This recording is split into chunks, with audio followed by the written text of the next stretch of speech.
Praise the Lord. खुदावंद यीशु मसीह के नाम से फिर एक बार आप सबों को इस YouTube चैनल के अंदर हफ्ते के पहले दिन स्वागत करते हैं और यीशु मसीह का प्रेम से भी आप सबों को यहाँ पे हम उत्साहित करते हैं कि खुदा के वचनों को आप सुने और समझे। Once again, greetings to you all in the name of Yeshua the Messiah. Also through the agape love, we once again welcome you on this YouTube channel. On the first day of the week, today we'll see about further things that God may be able to bless you through His word. आज हम एक नए विषय में जाएंगे, वही 8वां महीना जिसको कहता है बुल। और गए बार हमने उस विषय में देखे थे कि बहुत ही अप्रसन्न या क्रोधित के विषय में हमने देखा। आज हम एक नए विषय में जाएंगे, वही 8वां महीना, लेकिन आज का विषय है तुम मेरे ओर फिरो। तो आज फिरने के विषय में, हम खुदा के ओर फिरना है, उसी के विषय में आज हम लोग कई बातों को वचन से देखेंगे। Today last time we have seen about the 8th month, that is called bull, and we have seen the sore displeasure or sore displeased, and we saw the reasons. And today we will see the same 8th month bull, but today we will see about the scripture that is written, "Turn ye unto me, saith the Lord of hosts." So today we will talk about "Turn ye unto me." Now that is in Zechariah chapter 1:3. There the scripture is written by Zechariah. So today we will see about that. आज हम लोग जकरिया की किताब जो पहला अध्याय में उसका 3रा वचन जो है, जहाँ पे लिखा गया कि तुम मेरी ओर फिरो, उसी विषय में आज हम लोग कई बातों को वचन से देखेंगे। क्योंकि ये जो वचन यहाँ पे लिखा गया, तुम मेरी ओर फिरो, सेनाओं का यहोवा यूं कहता है, तो वो खुदा कहता है, सेनाओं का परमेश्वर है, उसने क्या कहा है, और इसी विषय में हम लोग कई बातों को वचन से देखेंगे। So today will see about this, turn ye unto me, saith the Lord of hosts, in Zechariah chapter 1:3. So that is our subject that we'll see, that is a topic that we'll see today. What are the things that God has written about it?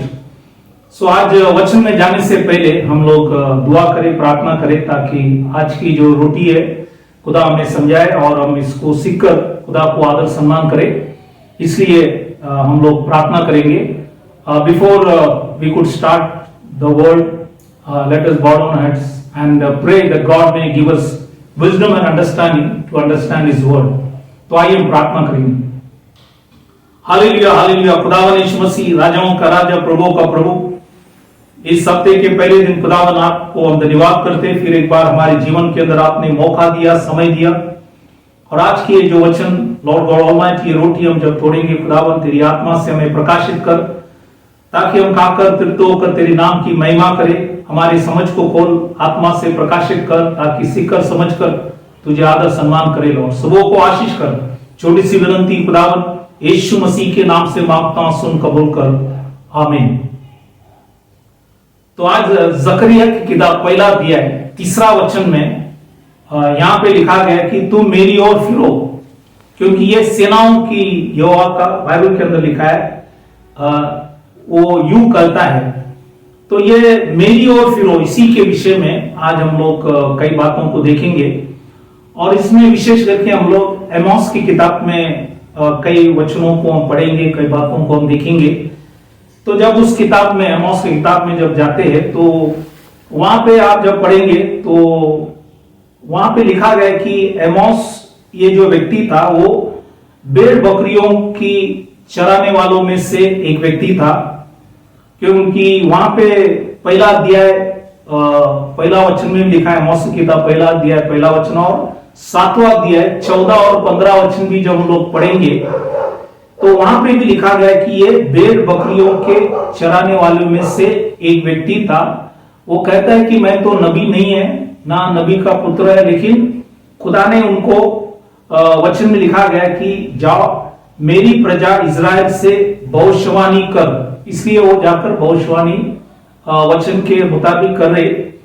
और इन्होंने खास करके उज्जिया जब यूदा की जो राजा था और जेरोबाम जब इज़राइल की राजा था, ये दोनों जब राज्य कर रहे थे उस टाइम उन्होंने ये भविष्यवाणी किया है।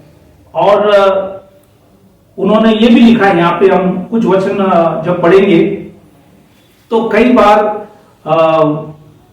मनुष्य की जो पाप है या इज़राइल की जो पाप या अधर्म या आज्ञा का जब उल्लंघन करता है उस टाइम खुदा कई शोकपूर्ण घटनाएं मनुष्य के जीवन के अंदर, जैसे इज़राइल लोगों के जीवन के अंदर ले आए ताकि हम खुदा की ओर मुड़े।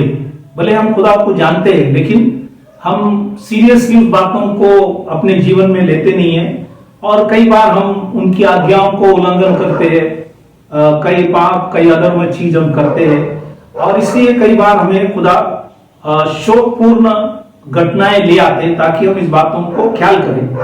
तो ये जो वचन हमने जो पढ़ा जकरिया की किताब पहला अध्याय 3 वचन, ये वापिस हम मलकाय की किताब 3 अध्याय 7 वचन में भी दोबारा खुदा ने इस वचनों को लिखा गया।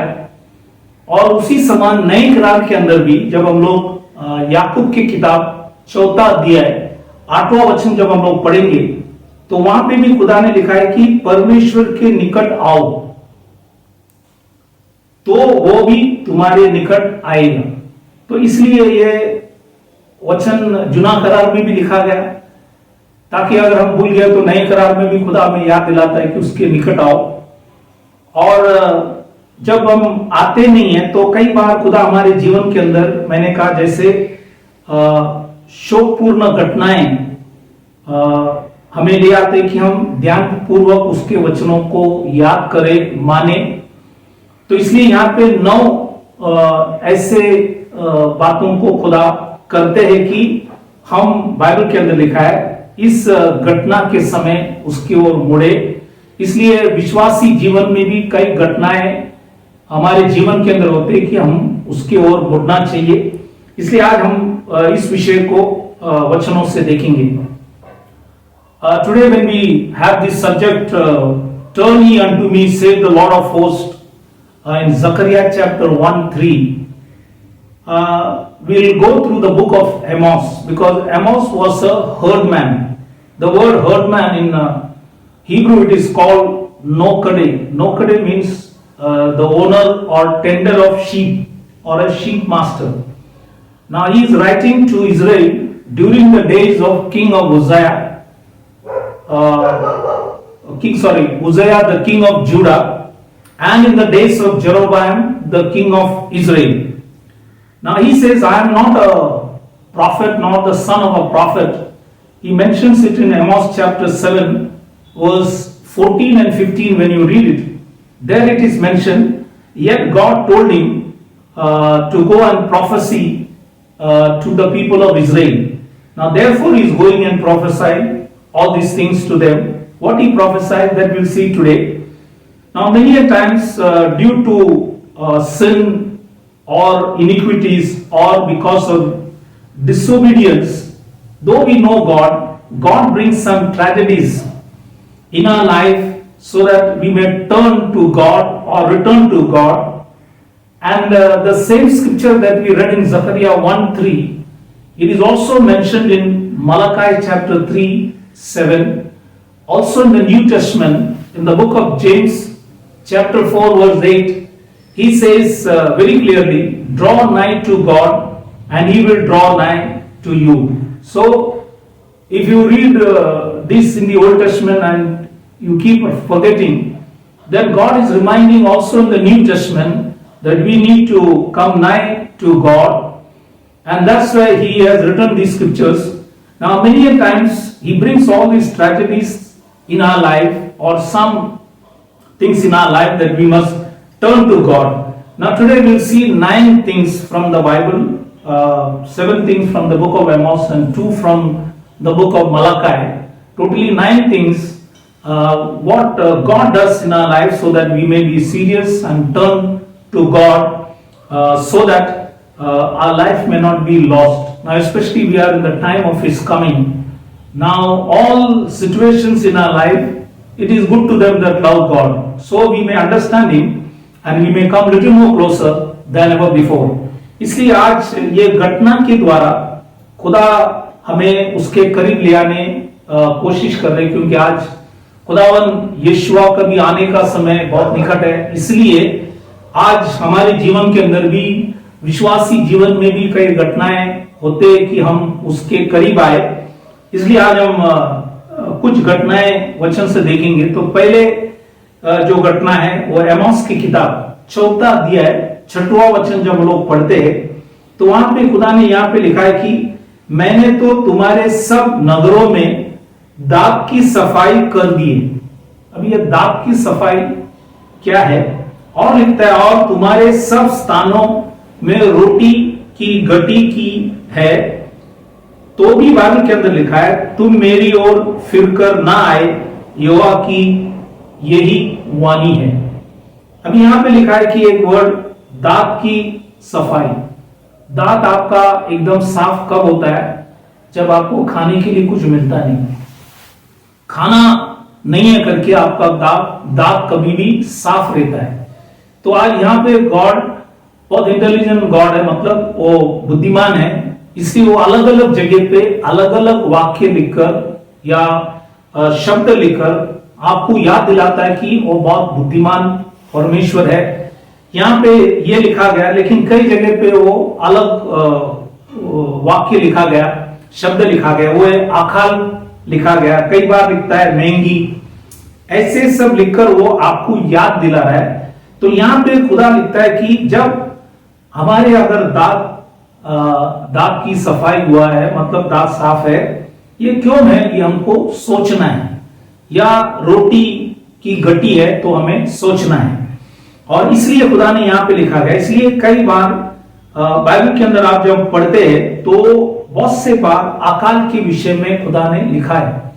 जैसे यूसुफ के टाइम में उत्पत्ति की किताब जब हम पढ़ेंगे तो वहां पे 7 साल अकाल थे। दूसरा उदाहरण एलिशा जो नबी था, उसके टाइम में भी 7 वर्ष अकाल आए थे।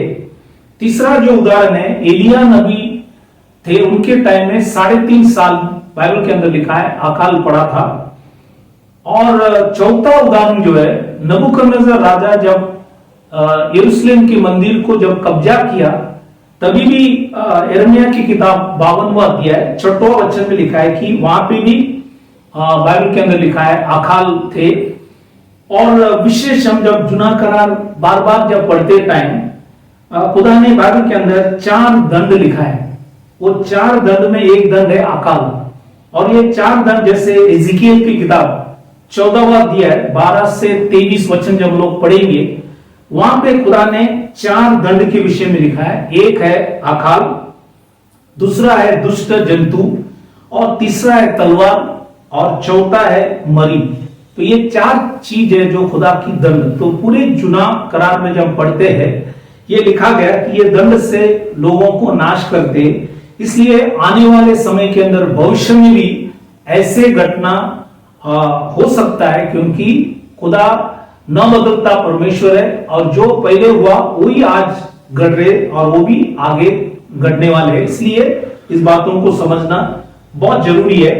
और इसी के साथ एमोस की किताब 8वां अध्याय 11 और 12 वचन भी जब लोग पढ़ते हैं तो खुदा ने यहां पे भी लिखा है कि परमेश्वर यहोवा की ये वाणी है, देखो ऐसा दिन आता है जब मैं इस देश में महंगी करूंगा, उसमें ना तो अन्न की भूख और ना पानी के प्यास होगी, परंतु यहोवा के वचनों के सुनने की भूख प्यास होगी। फिलिप्ता लोग यहोवा के वचन के खोज में समुद्र से समुद्र तक, और बाइबल के अंदर लिखा है उत्तर से पूर्व तक मारे मारे फिरेंगे, परंतु उसको ना पाएंगे, तो उनको वचन नहीं मिलेंगे। तो इसलिए यहां पे सिर्फ खाने पीने का बाइबल के अंदर लिखा है अकाल नहीं, लेकिन वचन सुनने का भी अकाल। और आज हम ऐसे समय में आए कि वचन की बहुत अकाल है, क्योंकि बहुत से जगह पे प्रचारक लोग वचन प्रचार नहीं करते, लेकिन कई बार आप देखेंगे कथा कहानियां सुनाकर लोगों को सिखाते, लेकिन वचन नहीं सिखाते। इसलिए इस बातों को भी ख्याल करना जरूरी है। When we read the scriptures, the first out of the 9 things that I said, thing that happened in the Bible,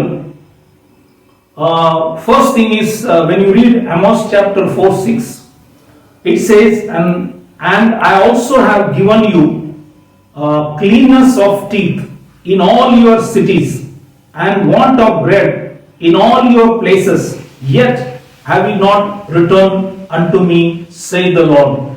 Now this cleanness of teeth, when your teeth is clean, when you don't eat food, your teeth will always be clean. So God is reminding, He is very intelligent God. Here He is not writing about famine, but He is writing this, but again it means famine of food. That's what He says, because He also writes want of bread in all your cities, in all your places. So now famine is the other word that you see in the Bible. Now God is reminding through this famine, like there are a few examples in the Bible, that when you read the book of Genesis, in the time of Joseph, there was 7 years of famine. Then in the time of Elisha the prophet, also there was 7 years of famine.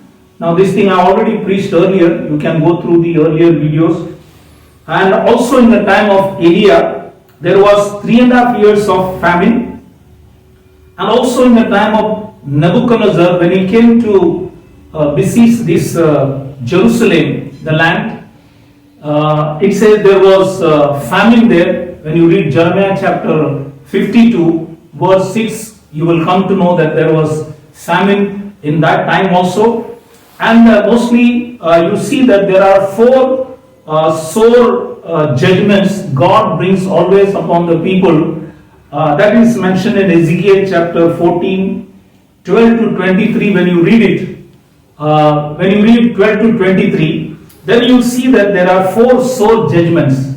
Number 1 is famine, second is noisome beast, third is sword, and the fourth that you see that pestilence.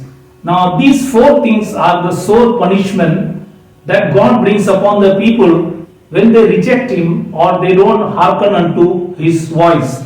Now all these sore judgments, there is every chance that in future also this will repeat, because there is no new thing under the sun. What has happened is happening, and what is happening will once again happen. That's why we need to be careful.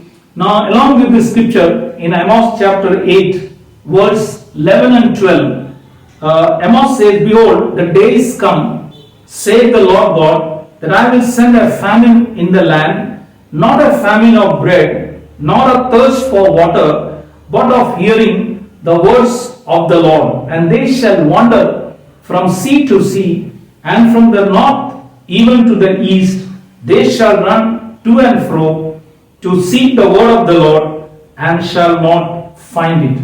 And we are also come to a stage where not only the famine for the food, but there is a famine for the word of God. That's why many preachers today preach fables and stories, but not the word. So we need to be careful what we are hearing. We need to hear the word, that it may sustain our soul, and we may prepare ourselves for the coming of the Messiah. Therefore, we need to understand all these things. So we are in a time when there is a famine for the word of God. इसलिए आज ये जो वचन मैंने बताया, मैंने कहा कि देखो एमोस की किताब में 7 ऐसी घटनाएं खुदा ने ले आए, और मलाकी की किताब में 2 है।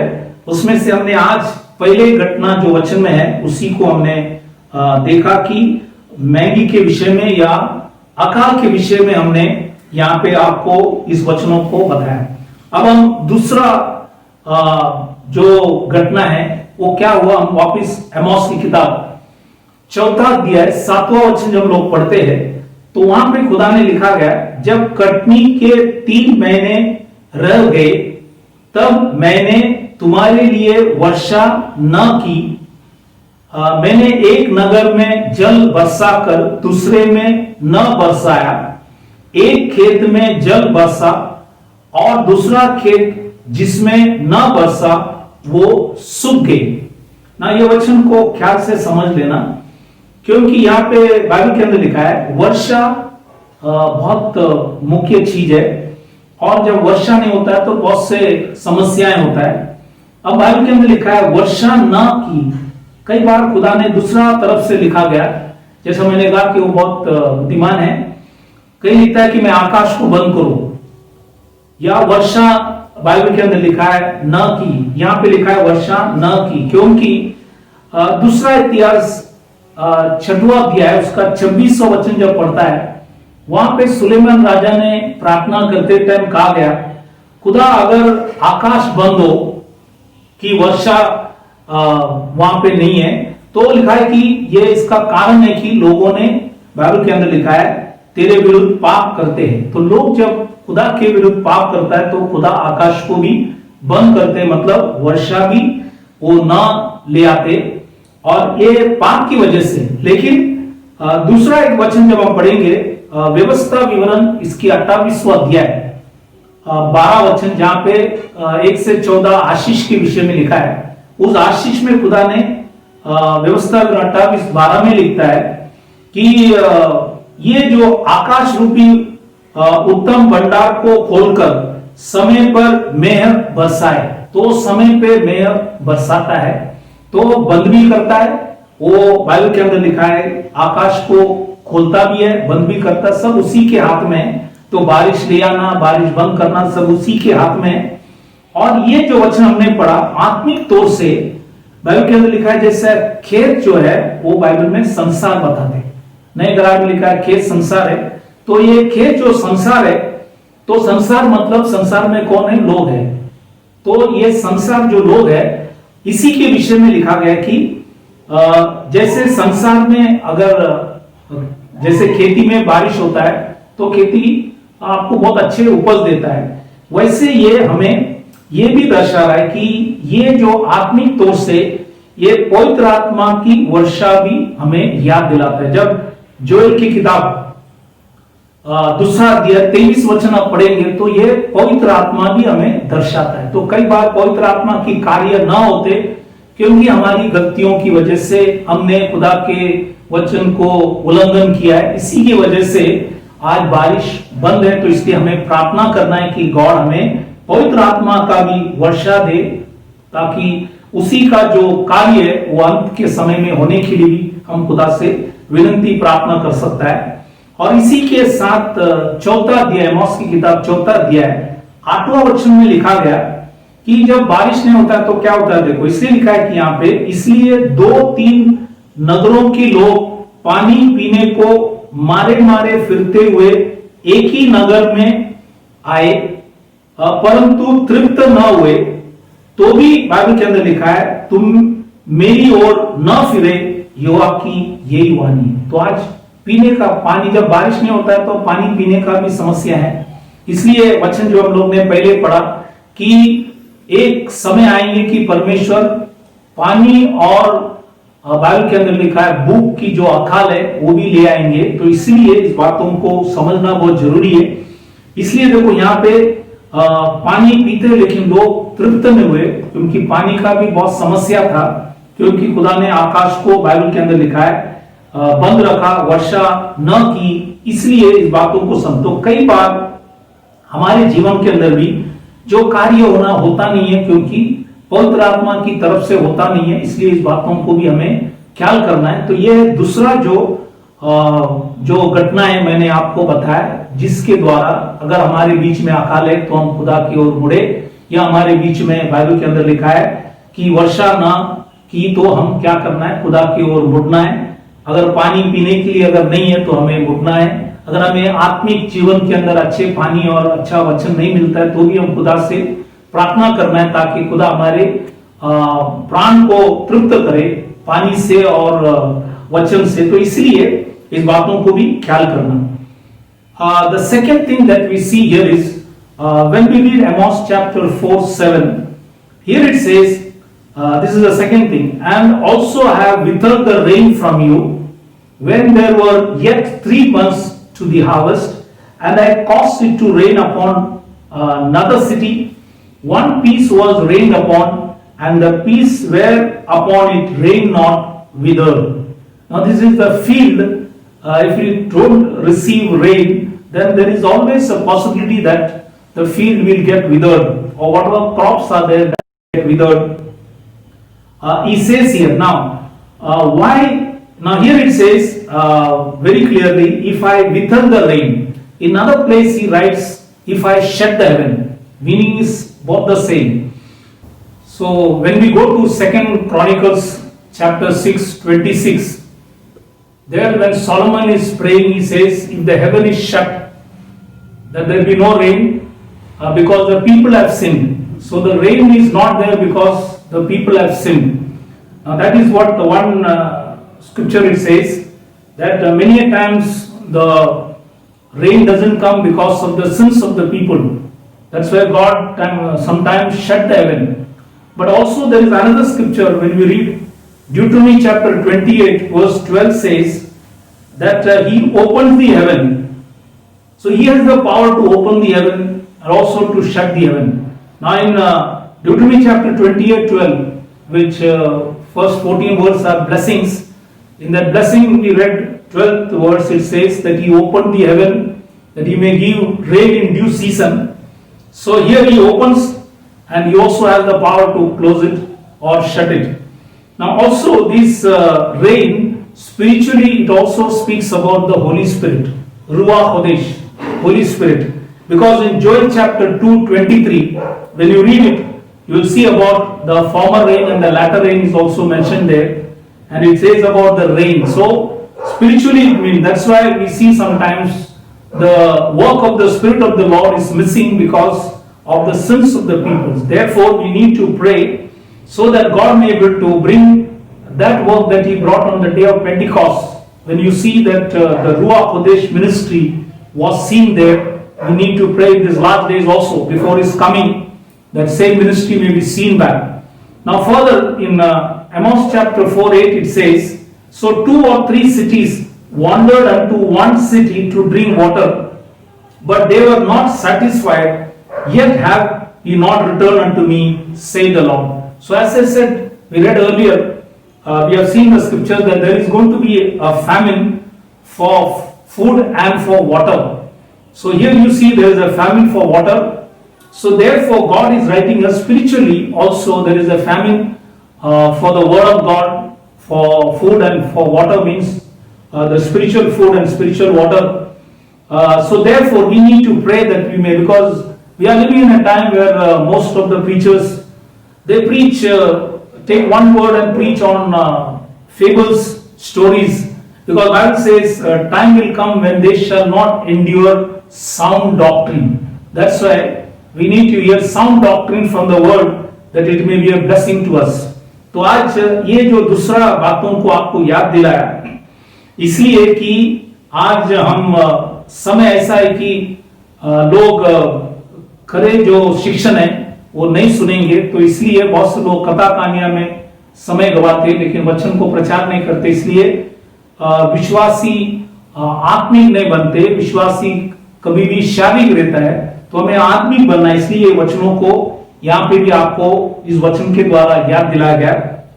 तीसरा चीज जो है, तीसरा, चौथा और पांचवा जो घटना है वो हम लोग एमोस की किताब 4:9 में जब पढ़ता है तो खुदा ने यहाँ पे लिखा गया कि मैंने तुमको लू और गेरुई या गेरुई जो है से मारा है। तो ये गेरुई और लू क्या है हम देखेंगे। और जब तुम्हारे वाटिकाएं और दाख की बारियां और अंजीर और जैतून के वृक्ष बहुत हो गए, तब तिड़ियों उन्हें बाइबल के अंदर लिखा है खा गई, तब तुम मेरी ओर फिरकर ना आए, यहोवा की ये वाणी है। तो 3 चीज यहां पे खुदा ने उल्लेख किया। एक है लू, लू का मतलब है ये लकवा, मतलब ये जैसे मैंने कहा खेत जो है, खेती में ये लकवा पत्ते के ऊपर जो भी खेती है उसके ऊपर ये लकवे का एक तरफ बीमारी या जाड़ सूखते हैं या वृक्ष जो भी है या वहां पे खेती जो भी है वो सूखते हैं, या गेरुई मतलब क्या ये है जॉन्डिस की बीमारी, मतलब पीली की जो बीमारी है, ऐसी भी कोई बीमारियां आकर जितने भी खेती है वो नाश होता है। और कई बार तिड़िए जो है ये भी आते हैं और पूरे जो पत्ता है खाकर पूरे झाड़ या पूरे जो खेती का जो भी उपज है उसको खाकर क्या कर रहा है, नाश करते हैं। तो इसलिए ये तीन चीज बाइबल के अंदर लिखा है, ये तीनों चीज आकर बाइबल के अंदर लिखा है। लेकिन ऐसे समय के अंदर भी लोगों ने खुदा की ओर फिरा नहीं। अब जब हम लोग व्यवस्था विवरण इसके 28वां अध्याय 22 और 38 वचन जब पढ़ेंगे तो 15 से 28वां अध्याय 15 से सब शापित बातों को लिखा गया, क्योंकि खुदा ने कहा कि यदि तू मेरे वचनों को और न सुनेंगे तो लिखा है कि मैं तुम्हारे बीच में लू और गेहुरी बाइबल के अंदर लिखा है ले आएंगे, और बाइबल के अंदर लिखा है तिड़ियों को भी ले आएंगे। तो ये गेहुरी जो है बाइबल के अंदर लिखा है ये सब आकर तुम्हें क्या करेंगे ना, जैसे आत्मिक तौर से भी आप देखेंगे उसका भी अर्थ है।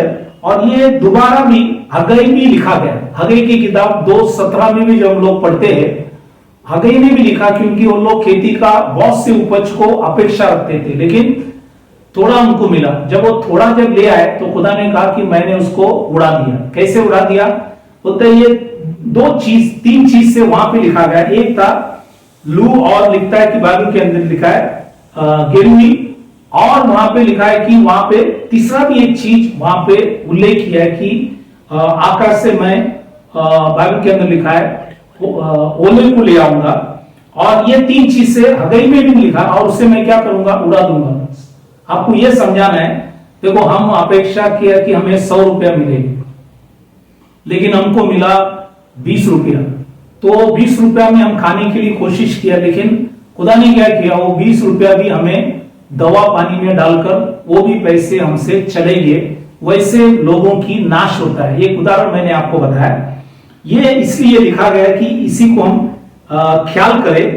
अभी आत्मिक तौर से आप जब देखेंगे तो खेत मैंने का संसार है, जैसे खेती को ये सब आकर, जैसे बाइबल में लिखा है ये बाइबल के अंदर लिखा है खेती को जैसे ये सब चीज नाश करते हैं, वैसे मनुष्य को भी, मनुष्य के जीवन के अंदर भी लू मतलब लकवा मतलब बीमारियां आकर मनुष्य क्या होता है, नाश होता है। या गेरुई मतलब पीली की बीमारी आके नाश होता है।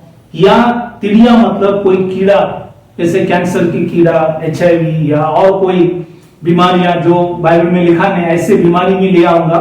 ये सब खुदा ने लिखा है। ये आकर क्या करेंगे, मनुष्य को, जैसा खेती को नाश करता है मनुष्य को भी नाश करते। इसलिए इस बातों को हमें ख्याल करना बहुत जरूरी है, ताकि ऐसे सब परिस्थिति के अंदर भी, तो हमारे अंदर अगर लकवा है या हमारे अंदर पीली की बीमारी आए या हमें कोई भी कीड़ा आकर हमारे जीवन को नाश कर रहे, तो हम तुरंत क्या करें, खुदा की ओर मुड़े, उसकी ओर लौटे, ताकि वो हमें चंगा कर सकता है। क्योंकि बाइबल में लिखा है मैं चंगा करने वाला परमेश्वर है, मैं आशीष करने वाला परमेश्वर है। वो हमें मरने के लिए नहीं बनाया, जीने के लिए बनाया।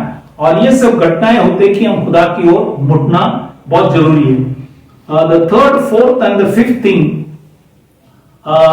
we'll see here in Amos chapter 4:9 it says, I have smitten you with blasting and mildew, when your gardens and your vineyards and your fig trees and your olive trees increased, the palmer worm devoured them, yet have you not returned unto me, said the Lord. Now there are three things here. One is called blasting. Now the word blasting, if you read, that is called paralyzed attack. That's called paralyzed blasting. And mildew is jaundice. These both sicknesses. And the third thing he says, palmer worm, that is a family of locusts. that also comes and destroys the crop. All the plants and all the crops are being destroyed. Now these three things comes and destroy the plants. Now as it destroys the plants, now this is the field where the destruction happens. In the same way, spiritually, it also speaks, Bible says, field is the world. World means all the inhabitants. So that is the people. So God says that if you don't listen to me or don't seriously turn back to me, then I will bring these kind of things. That is, He will bring blasting. That means you will be attacked with paralysis. Then you will be attacked with jaundice. So there are times you can die also. That's why I say then this palmer worm, that is a disease, that is a locust family that comes and destroys the plant. It can destroy your life. Today it could be cancer or HIV or all these germs can come and kill you or harm you. That's why we need to turn back to God, because these scriptures are also mentioned in Deuteronomy chapter 28, when you read 12 and 38. Now, Deuteronomy chapter 28, 15 to 68, the curses are mentioned by God. He said, if you don't hearken diligently unto me, then all these curses will come unto you. In the curses, he has mentioned in verse 22nd about blasting and mildew. That means you will be attacked with paralyzed disease and also with jaundice. And in 38th verse he says, I will also bring locusts, that everything that you have, that all will be destroyed. So now in the Old Testament you see people had a field where they used to work. Today we may have a job, and you may also have problem in our job.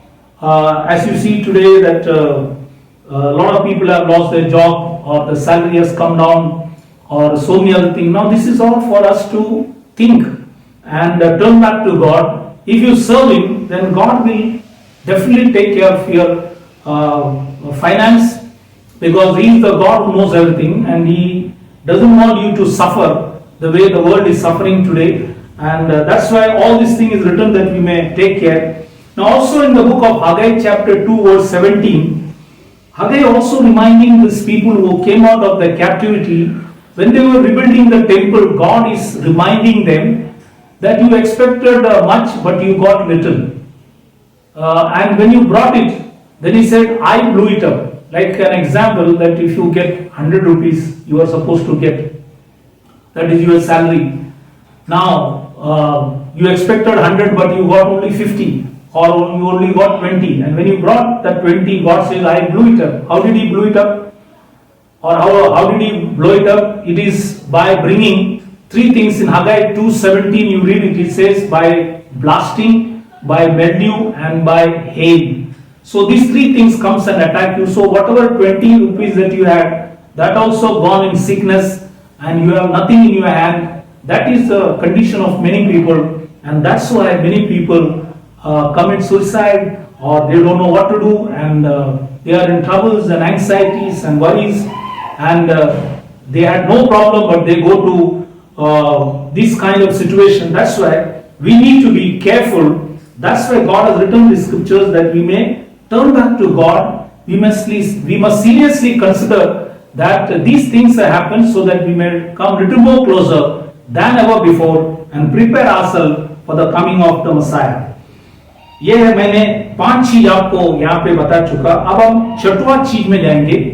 तो Amos की किताब 4 अध्याय 10वां वचन जब हम लोग पढ़ते हैं, यहाँ पे छठवां चीज खुदा ने लिखा गया, वो ये है, मैंने तुम्हारे बीच में मिस्र देश की सी मरी फैलाई, मैंने तुम्हारे घोड़ों को, बाइबल में लिखा है, चिनवा कर तुम्हारे जवानों को तलवार से घात करा दिया, और तुम्हारी छावनी के दुर्गंध तुम्हारे पास पहुंचाई, तो भी तुम मेरी ओर फिरकर ना आए, यहोवा की ये वाणी है. तो यहां पे खुदा ने लिखा है, मैं मिस्र देश की सी मरी फैलाई. तो ये मिस्र देश की जो मरी था, वो आप देखेंगे तो 10 है.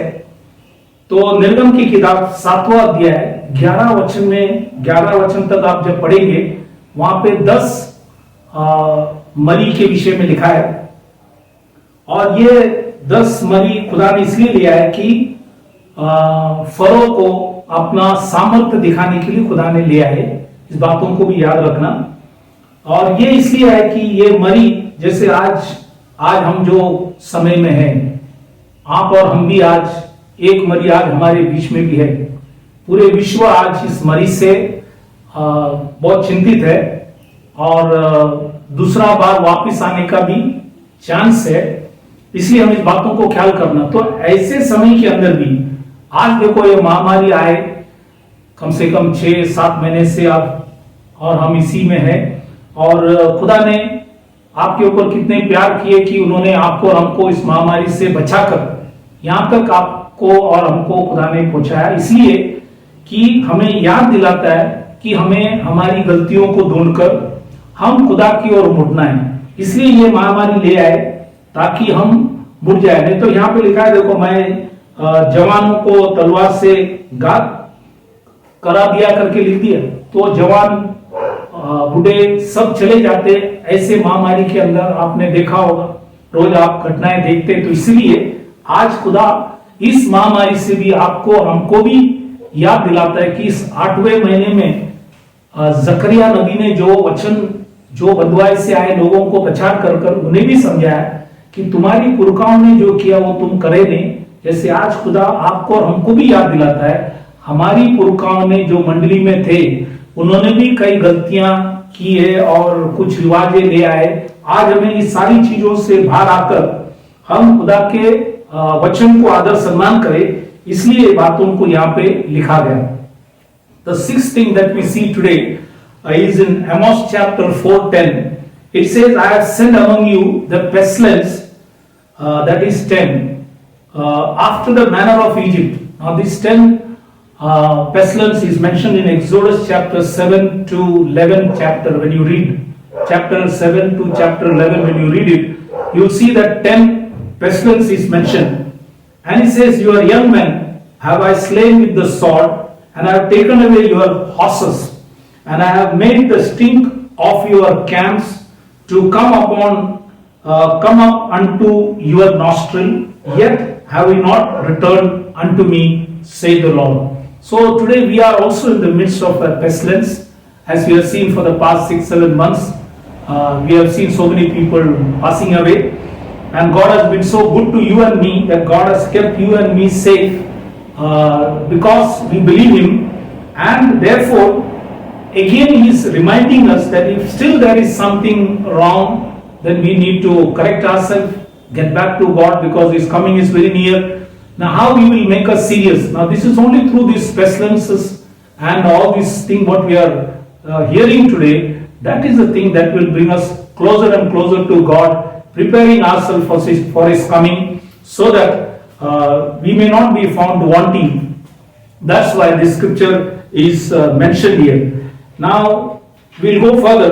आगे जब हम जाते हैं तो एमोस की किताब 4 अध्याय 11 वचन जब पढ़ेंगे तो वहां पे 7वां चीज खुदा ने लिखा गया। ये 7वां चीज क्या है? यहाँ पे लिखा गया एमोस 4:11 में, मैंने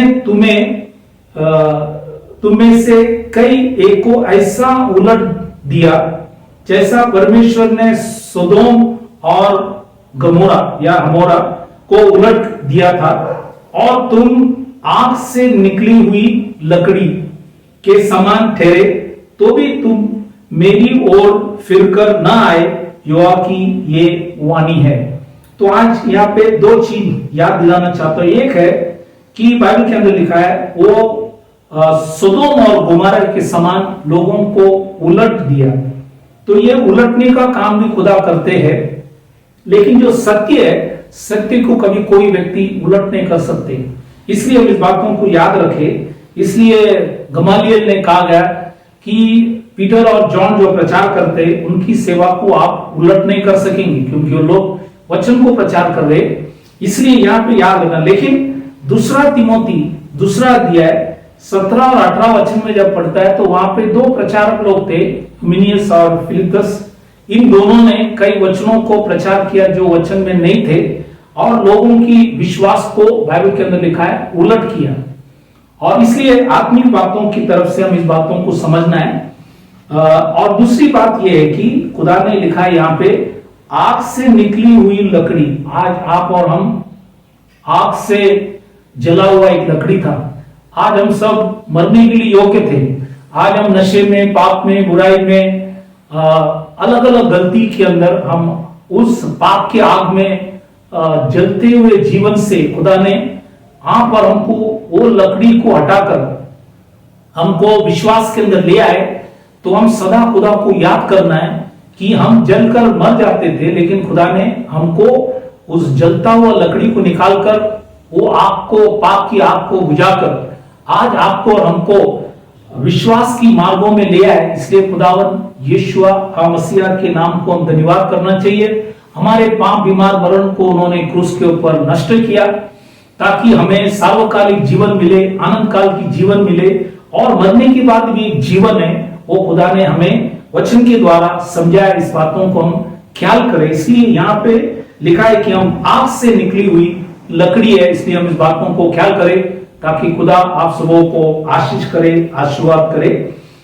The seven things when you read it in Amos chapter 4:11, it says, I have overthrown some of you as God overthrew Sodom and Gomorrah, and you were as a firebrand plucked out of the burning, yet have you not turned unto me, said the Lord. So this is very important here. There are two things. Now when we read here, now he says, I have overthrown some of you. Now when Peter and John was preaching, a lot of people wanted to overthrow their ministry, their work. But Gamaliel told them that you cannot overthrow, because this is the work of God, then you cannot overthrow it. But if it is the work of the flesh, then you may able to do it. He gave two examples also there. So therefore, what is God ordained, nobody can overthrow it. But here, when we read 2 Timothy chapter 2 verse 17 and 18, there were two preachers, Hymenaeus and Philetus. Their word, Bible says, that eat like canker, and they were preaching something that was not scriptural and overthrew the faith of some. So they overthrew the faith of some. Here also it is written that I will overthrow some of you, not all. Therefore, we got to be careful. And the second thing is, here it says that you were as a firebrand plucked out of the burning. Now we were a firebrand. It means we were a wood that was burning in sin, sickness and darkness and death. And from that God has removed us as a firebrand. He plucked out of that burning, the burning of sin, sickness and death. He removed it and brought you to the knowledge of truth, that you may accept Him and follow Him. And through His death on the cross of Calvary, He has destroyed sin, sickness and death. And also He has given us eternal life. And that's why we should follow Him. So therefore, many a times we need to be careful, and we must also remember that we are a firebrand plucked out of the burning. That we must always remember. And if God has taken you as a firebrand, then you also have a responsibility of bringing others also from the burning condition that they are in to the knowledge of the Almighty God, whose name is Yeshua the Messiah. इसलिए आज हमें भी, अगर खुदा ने आपको और हमको आग से निकली हुई लकड़ी है, तो आज हमें भी और बहुत से लकड़ियां जो आज जल रहे, उनको भी वो आग से बाहर ले आने का काम खुदा ने आपको और हमको भी सौंपा है। इसलिए हम उनके लिए दुआ भी करें, और जब मौका मिले उनको सही मार्गों में ले आने के लिए हम कोशिश करें। आगे जब हम बढ़ेंगे, 8वां और 9वां जो भी घटना है, ये मलाकी की किताब 3रा अध्याय 8वां वचन जब हम लोग पढ़ते हैं, तो वहां पे खुदा ने ये लिखा गया, क्या मनुष्य परमेश्वर को धोखा दे सकता है? पर देखो, तुम मुझको धोखा देते हो और तो भी पूछते हो, हमने किस बातों में तुझे लूटा है? तो यहां भी लिखा है कि आगे जब पढ़ता है तो लिखा है कि दशमांश और उठाने की बेटों में, तो उठाने की बेटों में और दशमांश में हमने क्या किया, खुदा को लूटा है। तो ये दो चीज भी कई बार हम लोग, खुदा हमको सब देते, तो आज हमारे पास जो भी है वो खुदा ने दिया है। एक एक रुपया जो आज हमको हमारे पास है, या हमारे पास जितनी भी वस्तु है, सब खुदा ने दी है। तो इसलिए खुदा ने कहा जो उनका है हम उन्हीं को दे। इसलिए लिखा है कि ये चीज में भी लोगों ने, इजरायली लोगों ने लूटा है, इसलिए खुदा ने कहा हम खुदा के जो भी दिया हुआ चीज को हम लूटे नहीं, हम खुदा की जो देना है वो दे, ताकि खुदा हमें आशीष करे। इसलिए दूसरा कोरिन्थियन की किताब 9वां अध्याय 7वां वचन में परमेश्वर के दास पौल, ये कोरिन्थियन लोग अन्य जाति थे, उनको जब विश्वास में वो ले आए तो उनको वो समझाया और कहा कि हरेक, दूसरा कोरिन्थियन 9:7 में लिखता है, हरेक जन जैसा मन में ठाने वैसा ही दान करे, न कुड़कुड़ाते और न दबाव से, क्योंकि परमेश्वर हर्ष से देने वाले से प्रेम रखता है। लिखता है कि वो हर्ष से देने वाले से प्रेम रखता है। इसलिए आज हम जब देते टाइम भी हम कुड़कुड़ा के ना दे, हम दबाव से ना दे, लेकिन हम हर्ष से दे, ताकि जो भी हमें मिला है हम याद करें कि उसी ने हमें दिया है। इसलिए हम देकर खुदा को धन्यवाद करें, ताकि वो याद दिला रहा है कि मैंने तुम्हें शक्ति दिया, सामर्थ दिए, बुद्धि दिए, कमाने के लिए जो भी रास्ता मैंने खोलकर दिए, ये सब उसी के द्वारा। इसलिए जो हमें मिलता है हमें देना है, हमें पहला फल भी देना है, ताकि खुदा हमें हर चीज में आशीष करे, ताकि विश्वासी जीवन में विश्वासी भाई बहन और परमेश्वर के दास कोई भी जीवन के अंदर गति ना होने के लिए खुदा ने इस वचनों को लिखा गया। इसलिए 8वां चीज ये दशांश और 9वां चीज है उठाने की पेटों में। ये 9 चीज जो मैंने आपको बताया, ताकि इस बातों को हम ख्याल करें, और यदि आज हमारे अंदर भी ये 9 चीज में अगर कोई गलतियां हैं, हम इसी को सुधारे और परमेश्वर की ओर लौटे, ताकि जब वो आएंगे हम विश्वासियों के पा सकेंगे। So the 8th and the 9th point is mentioned in Malachi chapter 3 verse 8. Now here it says, will a man rob God? Yet you have robbed me, but you say, wherein have we robbed thee? He says in tithe and offering. Now this is, tithe is the 8th thing, 9th thing is the offering. Now these are two things that we need also to do, because after all, whatever you have today with you, every bite that He has given us, He has given us. Today He only gave us intelligence, wisdom, knowledge, understanding, and the work that we are doing, it is He gave us. So all that we possess, it belongs to Him. He only gave us. So we need not boast about it. But He says, when He gives, whatever He gives us, then we should give tithes and offering. That's what the Bible says. So we need not rob God, because robbers cannot go to heaven. That's why we should not do that. That's why God has said it.